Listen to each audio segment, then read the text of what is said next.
I think it's a little bit different when you know the fate of the piece versus just arbitrary destruction. But to have to do it yourself, I think, is the one that I look at. Like, you know, and again, like destroying your own work, which is even different than having somebody else destroy your work. It's beautiful and fascinating and terrifying all in one go. I'm not sure if I could physically, personally destroy my own work, but man, it's brave when you can, I think.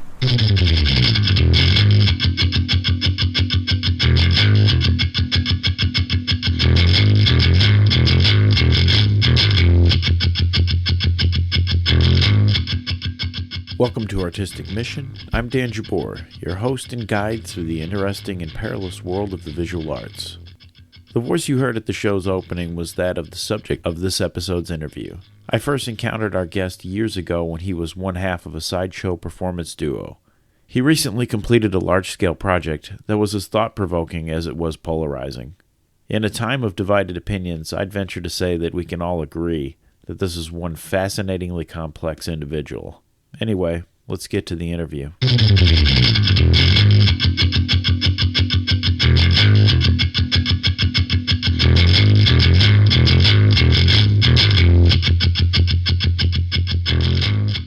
My name is Travis Ware, artistically as Travis Detritus, just using my first name, and detritus is just a fancy word for garbage. I'm used to working with a lot of lowbrow art and recycled material. Are you from St. Louis originally? No, I'm actually from California. That's where I was born and raised, northern parts, between the Sacramento and Napa Valley. And moved out here about 15 years, maybe more. Oh, so you've been in St. Louis for quite a while. Oh, yeah. This is home now. And you used to be in the military. I kind of, looking at you and how you're dressed, I mean, people at home can't see you, but if you would like to see a picture of this man, you can go to my website, www.danjabor.com/podcast, find the link for this episode, and you will be able to see what I'm talking about. This man in no way, shape, or form looks like a Marine, except possibly for the shaved head. Well, you know, I mean, I probably look more like a doughboy now than anything. But yeah, no, I served in the Marine Corps some years back. The biggest historical event that happened while I was in the service was that I was in D.C. when 9/11 happened. I was not very far away from the Pentagon when it was hit, and actually heard the explosion. Wow. So, but yeah, no, it was real. It was fun. It wasn't always real fun. And you were stationed over here the whole time, or? No, I spent a year and 3 months in Okinawa, and I got the Japanese experience and loved every minute of it, and managed to even do some art while I was in the service and while I was in Japan. Actually, you got some notoriety out of that, didn't you? Yeah, I started making a magazine called The Skinny, featuring both American and Okinawan bands, in which I solicited all the bars to give me their set schedules for the weekends, and then I would make this little rag, because I was a printer in the Marine Corps is what I was, and I'd make this little rag that showed all the set times for all the different bars on what was called Gate 2 Street, and gained some notoriety there. And eventually I went from making about 200 of these little zines to about 15,000 of them, and got an honorable mention in the Asahi Evening News for it, which was mind-blowing at the time. And that's basically the USA Today of Japan, is the Asahi Evening News. Oh, that's fantastic. Yep. And you came back to the States. Have you been working on art consistently that whole time, or? There was a brief period in my life where I kind of took a step back. Real life happens, is what I like to say. But I've always been doing something artistic for as long as I can recall. But it was only after a certain period in my life that happened where I decided to dive back headfirst into it, and that was in my early 30s, and haven't looked back since. And you're still going to school studying? Yes. I graduate this semester, actually, with a degree in graphic design. And I think artistically that's been the hardest thing for me to accomplish is learning all of this new technology when I've spent a great deal of years working with my hands on a lot of different things. Now, you said you've been here about 15 years or so. Are there any local artists who most influences you?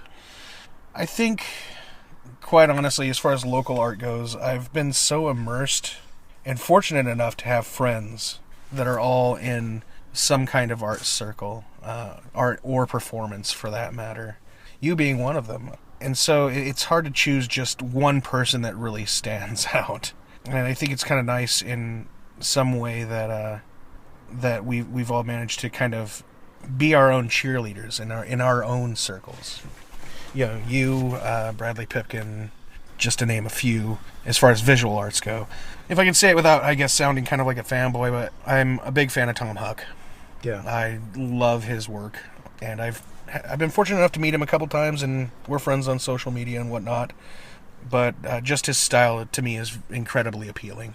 The big one, too, is that I've seen boards of his that have been struck, which means that they're no longer being used for print and can't be, and it's just, to me as an artist, it's just the concept of destroying your own art. Just that concept, it's a tough one. It's a tough one to even watch an artist do that. Maybe a year ago, I took a handful of paintings that I wasn't happy with, and to do something on social media, I tossed them in my fire pit and lit them up. I saw that. I got so many disappointed private messages about that. Oh man, I watched with both fear and awe, and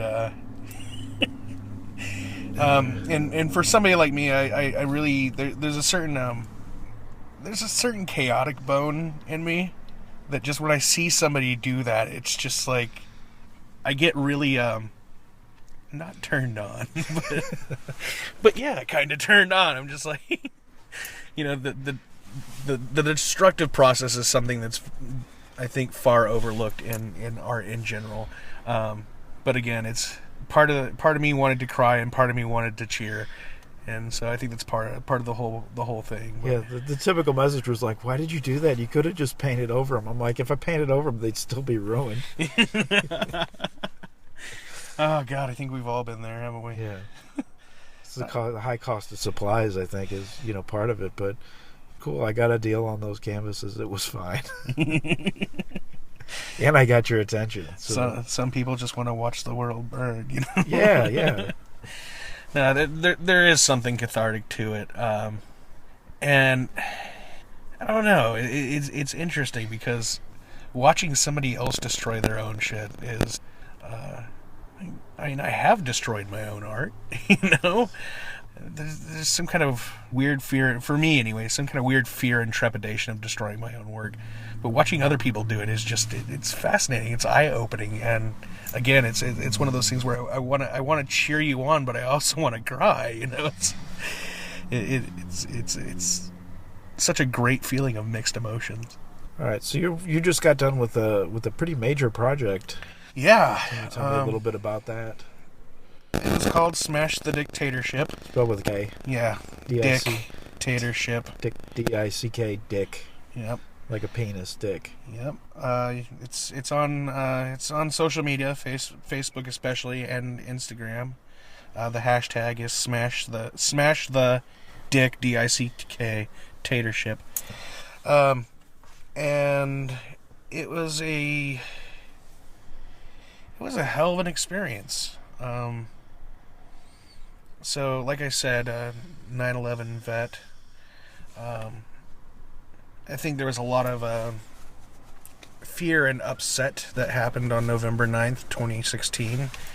And I was right there with that. I, from being stationed in D.C. during 9/11 and everything subsequent to that, I suffer from a small amount of PTSD from that. And it's very situational, which is I'd have a panic attack every September 11th. And not necessarily because of this fear of terror, not because of this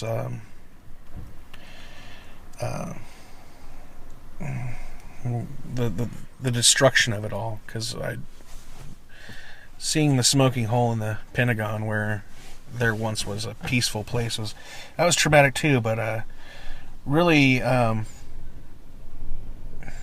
a personal level, people would probably take one look at me and say that I'm an anti-patriot, but that couldn't be further from the truth. I devoted 4 years of my life to defending my country and my Constitution from enemies both foreign and abroad. And really, November 9th, 2016 was a day where, much like on 9/11, I felt something terrible inside of me and kind of freaked out for about a week. And that was the moment where you kind of feel like your country has died a little bit. And there's some other mitigating factors in all of that too. But it started honestly there with this new project. As Dan can attest here, I'm a bit of a subversive artist, so I had already manufactured an art piece from the year before that was nothing but basically a city of phalluses, ceramic phalluses. And so after I had come out of this kind of mental mindset, I was faced with the task of doing an assignment. And the first thought that went through my head is that I was going to dip some Confederate flags into some slip and fire them, and then smash them publicly myself. But that didn't seem like it was enough. It never did. But with this looming deadline for deciding what my project should entail, I always knew that I wanted to do an interactive piece. I always knew that I wanted some kind of, something destructive, but, in a controlled environment. And I'd been wanting this for years. So in discussing things with my professor at the time, I told him, you have that aha moment, I think, in art. I went down into my basement where I still had my dick molds from my last project. And I thought, well, that's it. I'm firing back up what I call the dick factory. And there was some discussion, and we mapped out some plans, and I decided that these were going to be made out of porcelain, because it's an expensive material, and it's very, very white. And that I was going to use all of these porcelain dicks. I'm sorry, am I allowed to say dicks? Yeah, you can say whatever the fuck you want. This is an art show. We're not censoring a thing. Well, I decided that I was going to, fire up all these porcelain dicks, and then it was decided that it kind of wouldn't be enough, and that at that moment, what I did was talk to a panel of about 20 different people from different walks of life. And for me, it was a matter of checking my white privilege in this. Should a straight white guy be this angry with what's happening? And so I asked some of my most objective friends that are not straight white males whether or not this is appropriate or not.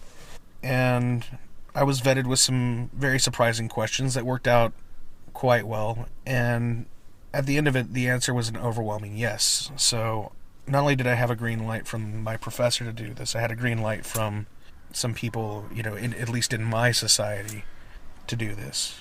So after that, what I did is I produced 72 ceramic penises. These were then bisque fired. Bisque firing is to a glass-like structure, but it's still far more fragile and it's not glazed. It's kind of like if you went to your normal art supply store and you bought like the things that you'd paint and then fire. Exactly. That's bisque. Okay.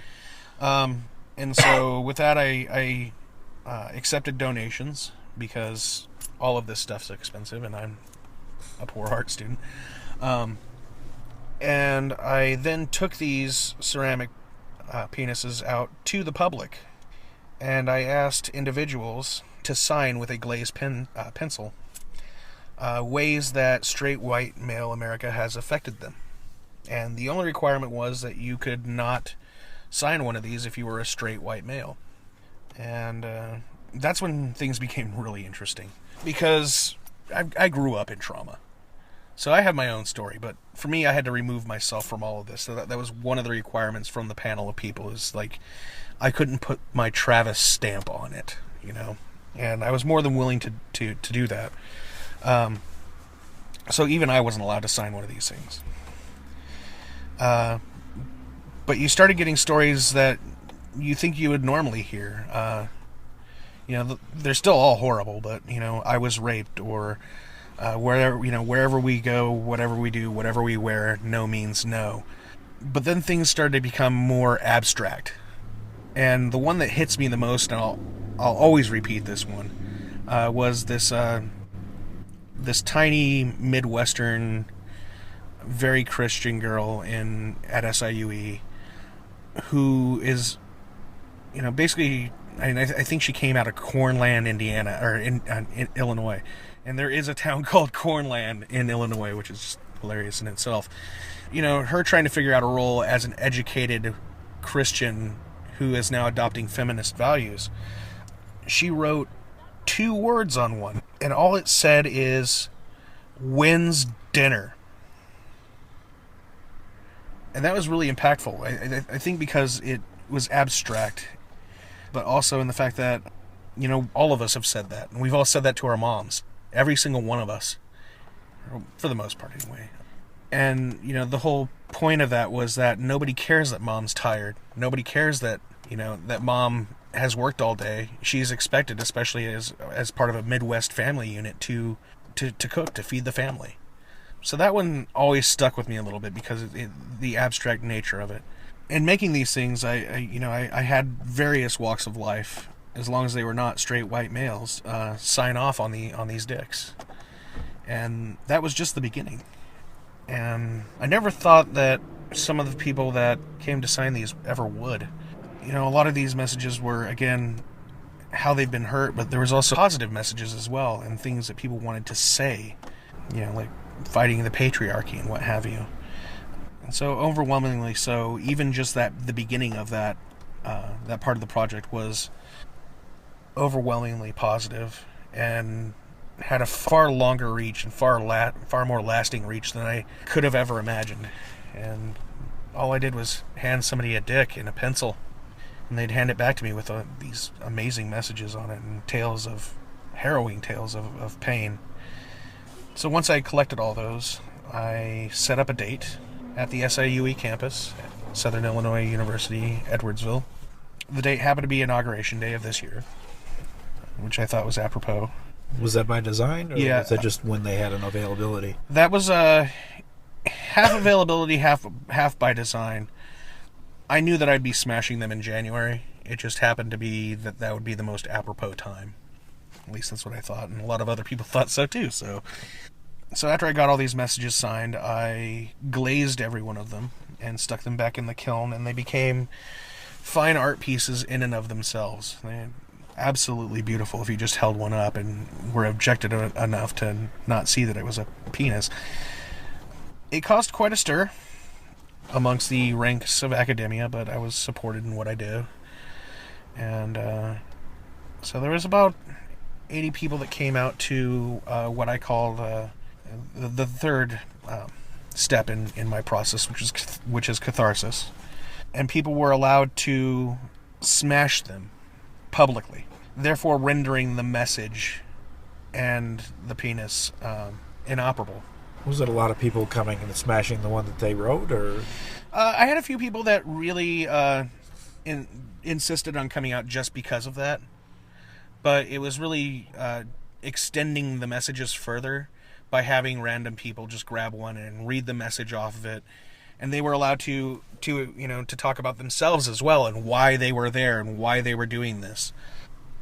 And again, there was some harrowing tales to it, and just so many stories that people had to say, and that it gave them a lot of power. I didn't realize, even at the beginning of this foray into this project, I never realized that by doing this and allowing this and setting up for these actions to take place, that it truly helped people feel empowered. And that was very heartening to me, to see people be able to take out their frustration, and also for the first time, some of them for the first time in their lives, ever being able to discuss the trauma that they have endured, and to be able to say that publicly, even for a 2-minute speech. I was thanked a lot for that. It was hard for me to process, I think, as somebody that has endured trauma, as somebody that has PTSD, it was hard for me to endure people thanking me for that, because for me, I was just being an artist and doing what I could, and what I could was in helping other people make their voice heard.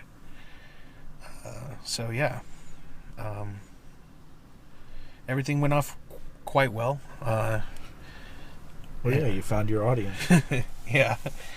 It went better. The whole thing went better than I thought it would, but I cleaned everything up and with a little help, and went home, and I basically I won't lie, I processed the pictures. Had a fantastic photographer, DJ Hartnett Gosling.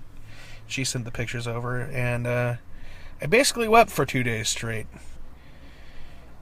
because everyone's story was just so full of impact, and the way that people came to me and thanked me, and some of the faces in the pictures, you could see people, just crying and smashing ticks, and so it was very overwhelming, both both as the facilitator of this event and the person that made all of this art, and realizing that I was able to help people help them through giving them a chance to take part in a destructive process. And it was very eye-opening and also to know that, I worked so hard on all of these. Making 72 ceramic castings of anything takes days and days of work. And realizing that the whole intention of the project was for them to be destroyed. It was a very beautiful thing.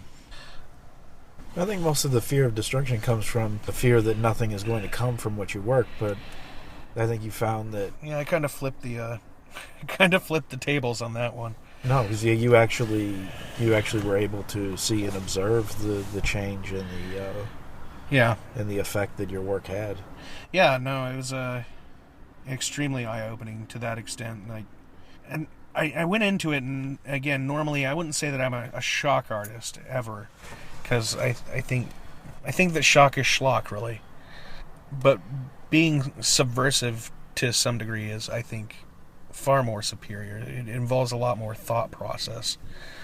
Even when it comes down to things like planning the event that I did, where I didn't tell anybody in the media for up until about 4 days beforehand, because that was subverting people that would otherwise have gone to protest it. And using a white penis as the example of what should be smashed, because much like male ego, it's hollow and fragile. And so, that's subverting things too, and making people have to discuss exactly what the content is and take pictures of it, and face that. And, to me, one of the things I, would say to people, like, when they'd ask me, well, why the penis? It was, telling them that, it's hollow, it's fragile, and if you ask any white guy what his greatest asset is, what's he going to say? I'm going to look to his package, and so there's a lot of reasons to destroy a bunch of dicks. Right. I mean, to me, that was, looking at your project when I first saw you explain, I kind of followed the whole thing from afar. Again, from the same, looking at it, like, I am also a straight white man. Yeah. It's like, I don't really see how I can be involved in this other than just, keeping my mouth shut and watching and paying attention. You would be shocked at how many people silently, like, not even on social media, but just watched this with disdain from afar. I wouldn't say I watched it from disdain. Oh no. My biggest reaction though was, like, you put a call out for people. I need people who have been affected negatively by straight white guys. Here, take this white dick and write on it. And it's like, okay, yeah, you really got to put this in. You're gonna put this in somebody's hand. I was like, I could see that. There's a very real chance that could go the wrong way on you. I was pleasantly surprised to see that it didn't. Everything was thought out. When I do any event, and I've planned my fair share of events, I think of as much contingencies as possible for things to go wrong, and then systematically get rid of almost everything I can. And it's, actions without words can be misconstrued very easily. Words without actions can be misconstrued very easily. And so, in doing this, the entire process and the event, I had to choose how I said things, and I sometimes had to ask people whether or not I should say or do something in this way.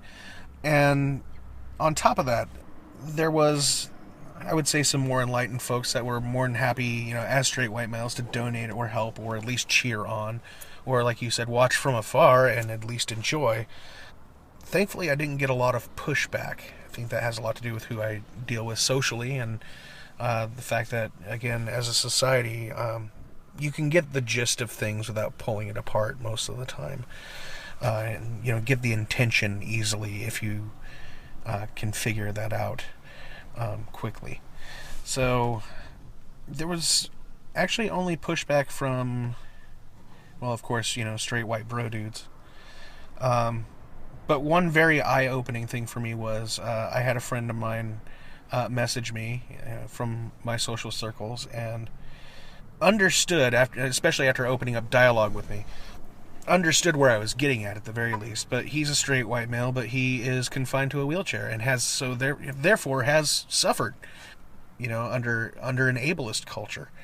And I told him, like I'd tell anyone that asks, is that, if I ever proceeded on this, to keep this up over time, that eventually I would love to open up the door for everyone. But for now, this is how the dialogue starts. Historically, for millennia, women have been oppressed and tortured and raped and murdered. And in America, for centuries, people of color have been oppressed.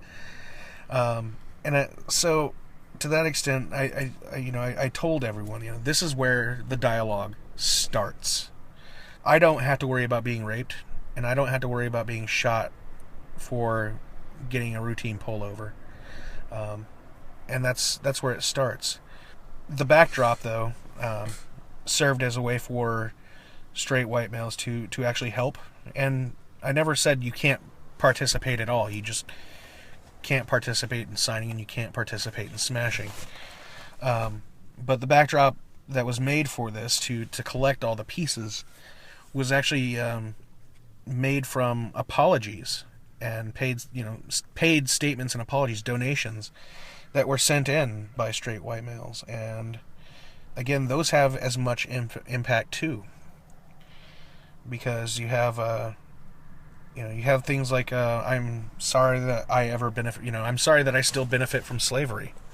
And it seems that one seems a little abstract, but if you really think about it, I mean, there's been institutionalized slavery ever since the civil rights movement, and longer.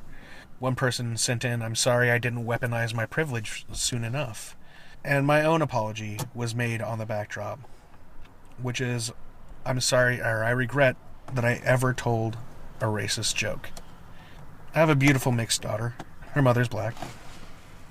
And even after my daughter was born, I think part of that's the military and part of that's construction humor, humor. But it didn't take too long after my daughter was born that I realized that some of these jokes people actually believe. But I've said racist jokes, and I regret that. I regret that now. So, in light of that,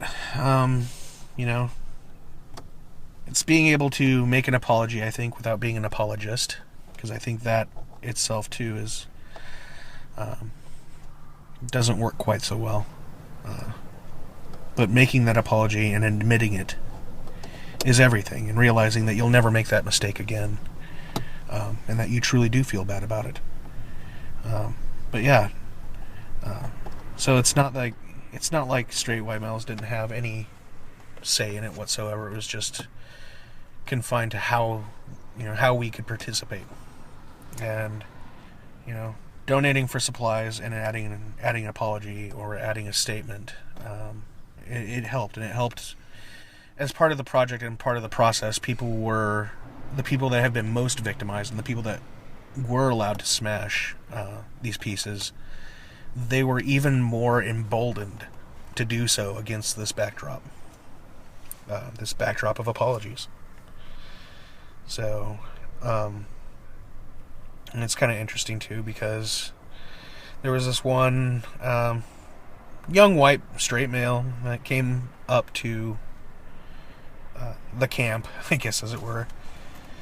And he was kind of angry, but more confused than angry, and just could not get it. And he was being yelled at by 3 women at once who had participated in the event. And he was arguing with them, and they were arguing with her. And then I just dragged him in front of the backdrop, and I pointed to the apologies. And then I pointed to mine. I said, "This one is me. I am the creator of this, and this nasty piece of verbiage is me." Because he kept asking, "Well, why do we even need this? Why do we even need this? And who would do these things?" And after that, he kind of got it and shut up and walked away. And about 30 minutes later, he showed back up when it was only me cleaning up still, and asked to help and asked some more questions. So, I mean, there's, it was never meant as a negative impact towards anybody, but more of a statement, and a statement of empowerment. And for some people, the statement there was that we're just not going to take this anymore. And for other people, the statement was that they were breaking that part of their history. That can be terrifying to anyone who doesn't understand that the power is all in their hands. But in the end, everything worked out okay. There was only one guy that tried to steal one, and held one in the air in front of the crowd and said that white lives matter and that white dicks matter. He was stopped by the police, who were there to make sure that our free speech was not contested. The police at SAUE did a great job. I think it's the first time I've ever trusted a police officer, and was happy that they were absolutely happy that they were there and that they did their job. I ended up thanking them later too, but he was forced to give it back. And then there was one woman who had supported Trump who infiltrated, and she was booed during the action, but one person on the side said, she said her piece and we should let her go, and clapped. Then they clapped her off. So there's that. But all in all, it was a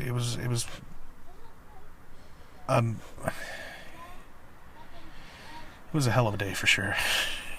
All right, Travis. Well, it was great to talk to you, and I appreciate all the insight and you taking the time to do your project.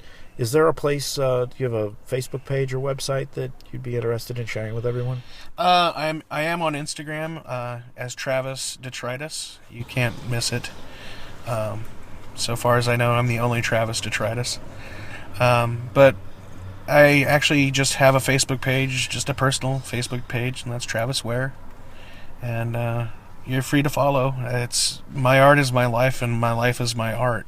Whether that's smashing dicks or performing sideshow, or just being me and being a good daddy to my daughter. And you're welcome to it. All right. Well, I'll make sure I post links to that. Again, you can go to danjabor.com/podcast, find the link for this episode, and you will find pictures of both Travis and some of his artwork, as well as some photos from the actual Smash the Dictatorship event. And I will post links to his Facebook and Instagram, and you can follow him there easily. Thanks again, Travis. Thanks for having me, Dan. It's a great time to be able to discuss such things, and especially with such a marvelous artist.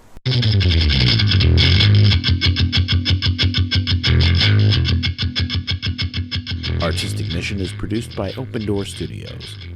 If you liked what you heard, please take a moment to subscribe, and don't forget to rate and review the show. This helps us to get more visibility on a global scale.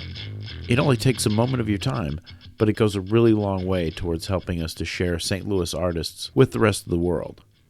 To see additional content, such as pictures and links as mentioned in the episode, visit danjabor.com/podcast. Why do I tell you anything? Just get out.